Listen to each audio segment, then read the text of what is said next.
Hello everyone, welcome back to my channel Die's Paradise, or welcome if you are new. My name is Di, and today we're going to be talking about Their Eyes Were Watching God by Zora Neale Hurston. This book follows Janie. Janie is a woman who is a lighter skinned woman, so she's a lighter skinned woman in the South, trying to find her way through love and romance and relationships, okay? And I related so much to Janie. Oh man, it's funny how much I related to Janie in terms of her relationships and the conclusion that she came to at the end of the book. Like, it is crazy how much I look at Janie's life and I'm like, girl, I understand you. I understand every single moment that she went through. I understood. And I loved it. And some things I underlined here. So she knew now that marriage did not make love. Janie's first dream was dead, so she became a woman. Baby, like she knew now that marriage did not make love, because let's be honest, let's be real. A lot of us be thinking in our heads, yeah, no, marriage makes love. This book was just beautiful in that sense of kind of walking us through womanhood, walking us through what it means to become a woman, and walking us through the psychological shifts of how we view love and how we view relationships as we get older and as we experience more life. It's so beautiful in that sense. There is definitely also like this other side of the book that truly details the way in which men treat women. And I think that to me was one of the most intense aspects of the book.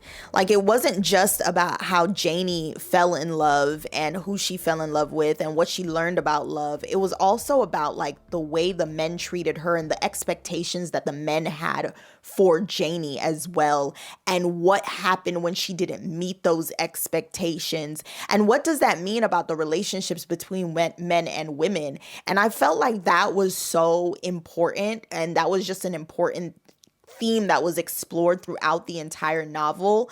And Zora Neale Hurston truly gave each man his own different expectations of Janie, and gave each man his own motive for marrying Janie, and truly let us see and let us understand like the ways in which she related with each of these men was a little bit different, because, well, they're different men, and different men ask for different things, and different men, like, it was just so beautifully done. And with Janie learning what each man wanted from her, she kind of grew and grew and grew as time went on. I think this was a really good character development book of love interests. Like, I think Zora Neale Hurston really, just like how I previously mentioned, that she does a really good job of laying out the different motives and the different desires of each of these men and what they expect of Janie. I think that's why like the book is so good, because I find that a lot of times in books that detail romantic relationships, they are not very realistic about the love interests. And I feel like books like this zone in and emphasize the realities of being in relationships. And I really love that she truly emphasized and elucidated each of these different men and who they are and what they desire from Janie, the type of man that they are, and the type of woman that she had to be for each man. So Tea Cake, let's talk about Tea Cake. Tea Cake, okay. I like his nickname, Tea Cake. I like that nickname. I'm not even gonna lie. I like the nickname Tea Cake. Tea Cake was obviously, I felt like Tea Cake was like the balancing factor of each of these relationships. Like, all three of the relationship, this one was like the most, I'm not saying good, it's not good, balanced. Janie got what she wanted, and Tea Cake got what he wanted. Janie got what she wanted, and Tea Cake got what he wanted. Like, they both were getting what they wanted and what they needed out of the relationship, but of course, the relationship was still kind of toxic. Okay. I don't know if Zora Neale Hurston intentionally did this, but it definitely portrayed like the ideas, the patriarchal concepts of what is expected of women, or how men view women, especially view women of lighter skin. I guess I was shocked. I was really shocked to see that we kind of have the same ideas nowadays too when it comes to women of lighter skin. Tea Cake, you show is a lucky man, Sop the Bottom told him. A person can see every place you hit her. I bet she never raised a hand to hit you back neither. Take some of these old rusty black women and they would fight you all night long, and next day nobody couldn't tell you ever hit them. That's the reason I don't quit beating my woman. You can't make no mark on them at all. Lord, wouldn't I love to whip a tender woman like Janie? I bet she don't even holler. She just cries, tea cake. When I tell you that, like, can we talk about that for a little second real quick? Because when I read that, I was just like, wow. Because I completely underlined it. I was like, whoa. The same type of rhetoric nowadays. Like like there's this clip, and I'll see if I can insert it, but there's this clip of like, I just said I don't like women with my complexion. I like light-skinned women. I want you to be lighter than me. I love African-American women, but I just don't like my skin complexion. Okay. Well, I like your skin complexion. We too gutter. Black people, my complexion, we too gutter. Light-skinned women, they most sensitive, you know? There's some dark-skinned women out here sensitive. No, they too tough. They too tough. Light-skinned women, we could break them down more easy, you know what I'm saying? But there's this clip of this guy basically saying that lighter skinned women are better than dark skinned women because you could break them down easy. And like, I saw that clip and I was just like, are we okay? Are we okay? Is the world all right? Are we all right in our brains? And what's scariest for me is that this was written so long ago and the same mentality still persists in our world today. And I don't know if Zora Neale Hurston was just, okay, like, I don't know if Zora Neale Hurston was trying to basically say, like, it is a problem or it's not a problem. I don't know, because, you know, I mean, women of the older days, they thought a lot differently than how we think now. So I don't know if she knew, or if she opinionated that it was problematic, or how that affects women. I don't know. I want to know, but I don't know. The fact that she included it in the book itself is just like this testament to how these ideologies still have persisted all this time, and the way that women are treated and the way that Black women are treated in our culture, the way that dark-skinned women are treated in our culture. But also on the flip side, a lot of men will say, oh no, I prefer lighter-skinned women. I prefer lighter-skinned women. They'll say I prefer white women. They'll say they prefer all the women that's light. And the reason why they prefer, quote unquote, is because of that mentality right there. And I've even been in conversations with women. They don't like dark-skinned women because y'all loud and y'all this and y'all that and y'all this. And I'm like, yeah, so why do they prefer you? Oh, because we're quiet and not loud and we're submissive and stuff. And I'm like, no, they prefer you because of that mentality right there.